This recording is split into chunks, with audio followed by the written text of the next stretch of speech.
everybody, hope all of y'all are doing undeniably fan-freaking-tastic out there. It is I, your Grand Poobah Booyah, James SelfStandard, the reigning CMW champion. And y'all, tonight is WWE Summerslam 2024.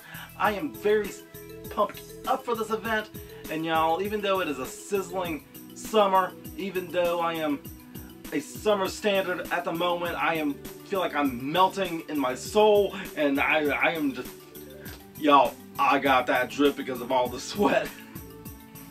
So I definitely gotta rag myself off here. Get this rag all nice and moist. Yeah, that's right. Get it all up in my breasticles. Yeah, that's right. Like that sweat. Yeah. Oh. Okay, ignore I said anything. I apologize. I shouldn't have done that. And the ones of Blasphemous HD, I'm gonna edit that out. Alright.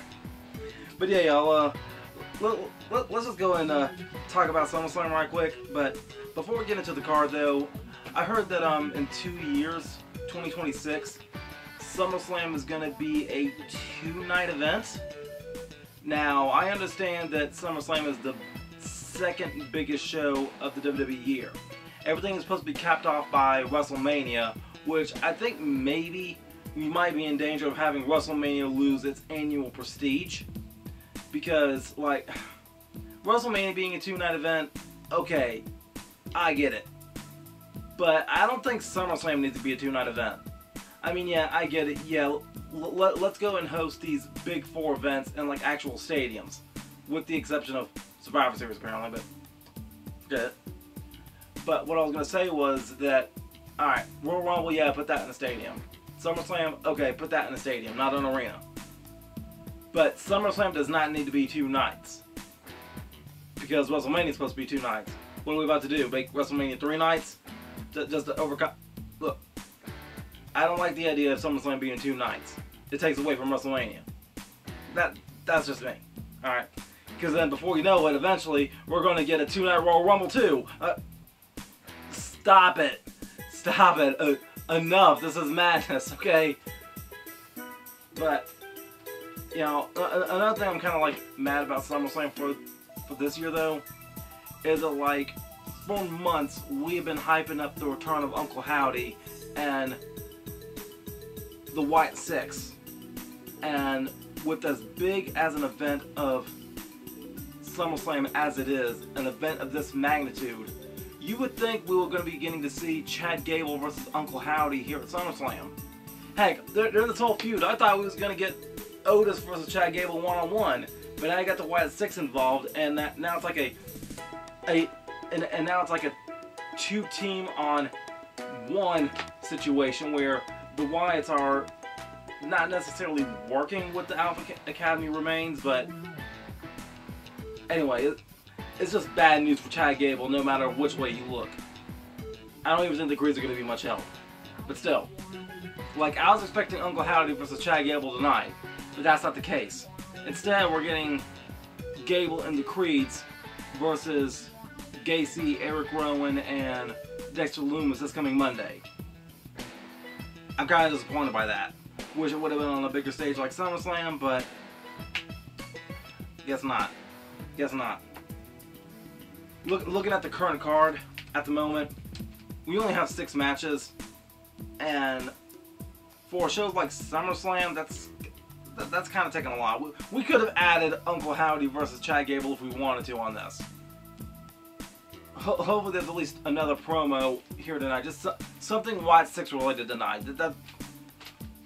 Hopefully something happens. Hopefully something happens. But we'll see.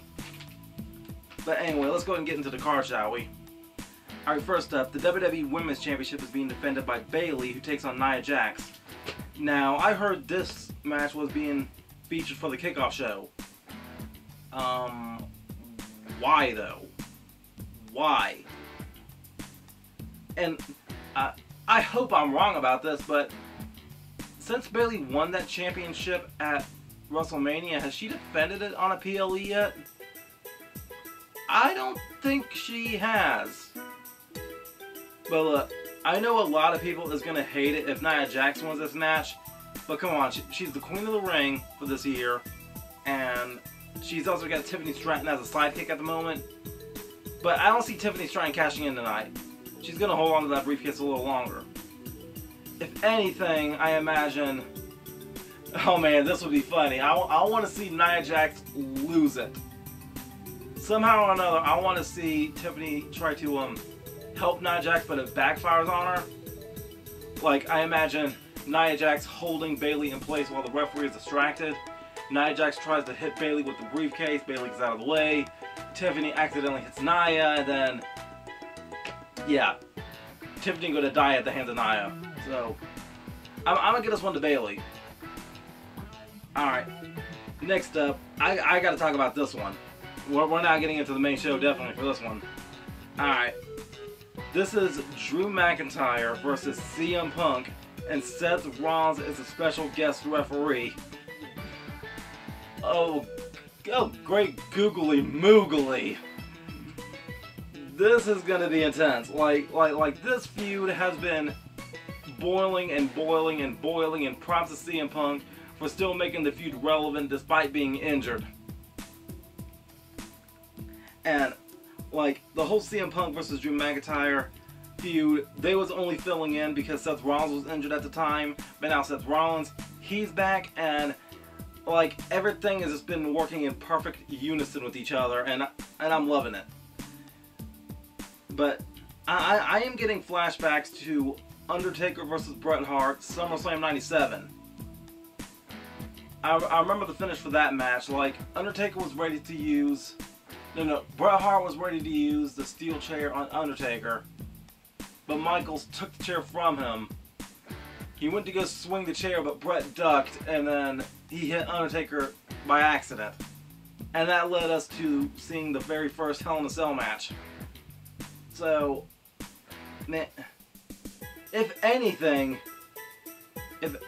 I know people want to see Drew versus CM Punk in Hell in a Cell, but maybe that's the case. With Bad Blood happening in October, hopefully this is an excuse to bring Hell in a Cell back. It won't feel like Bad Blood without a Hell in a Cell. So, I'm going to give this one to Drew McIntyre. I don't know how, but this one is going to go to Drew McIntyre. And I'm just... there is no way that Seth Rollins is going to be biased in this. Ain't no way Seth Rollins is going to be impartial. That was the word I was looking for. Like, he's going to enjoy seeing these two beat each other up, and he's going to be laughing about it all the way. Matter of fact, he may even start the match by just going out outside of the ring, grabbing two chairs and say, "Here, have at it." I'm going to get this one to Drew. Our next up, the undisputed, the United States Championship is being defended by Logan Paul, who takes on LA Knight. Yeah! Look, if LA Knight does not win this match tonight, I will scream in agony. Like, they've been pushing LA Knight as much as they could have with as little as they had to offer at the time. There is no reason why LA Knight cannot win this match. Logan, he's been champion long enough, and plus, don't want to get into it, but Logan, he's kind of in trouble again here on the interwebs. Wouldn't be the first time that's happened, but LA Knight, he's got to win. He's got to win. LA Knight, he's doing everything right, and at the moment it can be argued that Logan Paul, he's doing everything wrong, except for his in-ring work, but that's never been in question. So, yeah, this needs to be for LA Knight. Yeah, this is his night. Yeah. Alright, next up, the Women's World Championship is being defended by Liv Morgan, who takes on Rhea Ripley. It's gotta be Rhea. Boy, don't play with me. Don't be playing with me when it comes to mommy now. Alright, Alright. Rhea Ripley, she was arguably one of the best women's champions of this modern era. And the fact that she had to relinquish it due to a random shoulder injury kind of sucked. And nothing against Liv Morgan. I'm glad that she's champion. I'm glad that she had to good run with the title at the moment, but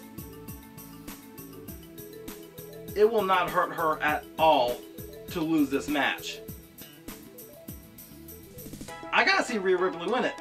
I got to see Rhea Ripley win this match by any means necessary. So yeah, I'm gonna get this one to Rhea.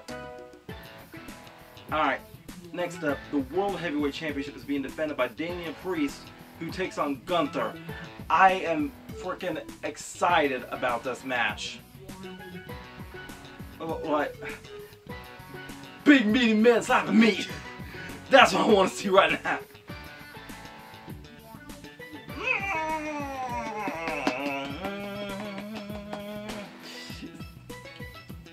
I was about to say I wanted Gunther to win this match. I would love to see Gunther win the match, but I think I've been a bigger fan of Damian Priest a heck of a lot longer. Dating back to his Punishment Martinez days in Ring of Honor. And honestly, like, Gunther cannot expect to talk trash about Damian Priest being lower class and not expect to get his butt whooped. Like, I would just love to see karma take its toll on Gunther and him get his butt whooped. So, I'm going to give this one to Damian Priest. Alright, and lastly, the undisputed WWE Championship is being defended by Cody Rhodes, who takes on Solo Sikoa. He's apparently the new Tribal Chief. And y'all, this new Bloodline story, it has been very, very delicious for my eyes to feast upon. So, man, I read on Facebook earlier this week that somebody was calling Solo Sikoa Temu Chief. I guess Temu was the new Wish, apparently. But I think this might be the night that Roman Reigns comes back. That is a very, very, very big statement, considering that I was expecting him to come back at Royal Rumble, but if Roman Reigns is going to come back any night besides Royal Rumble, I do reckon it might be this one. And if it's not Roman, it might be Jimmy Uso. Like, I haven't heard anything specific about Jimmy Uso being injured or the severity of his injury, but why can't Jimmy Uso come back? Heck, we know Jey Uso, he's got to be in the building. How the heck are you going to have somebody as over as Jey Uso but not have him involved in SummerSlam in some capacity? Like, I'm imagining that Solo Sikoa, he's going to try to he's going to try to maneuver his Bloodline members specifically in the way that Roman used to maneuver him and Jimmy Uso around. So expect interference in this match. I can almost guarantee it's going to happen. But somehow or another, Cody Rhodes, he's got to survive this. Somehow, some way, Cody Rhodes, he needs to survive, and I do not want to see Solo Sikoa win at all. But yeah, y'all, that's been my ramblings about SummerSlam happening tonight. It'll definitely be a hot event, to say the least. And I hope that jelly rolls don't get melted tonight. But anyway, I'm going to go ahead and wrap this video on up. Thank you all for tuning in. If you like this video, please give it a big old thumbs up. I greatly appreciate it. And if you haven't already, I would also appreciate it if y'all were to subscribe to the channel as well. And yeah, until next time, make sure all of y'all remember to be outrageously optimistic year round. Booyah, I'm out.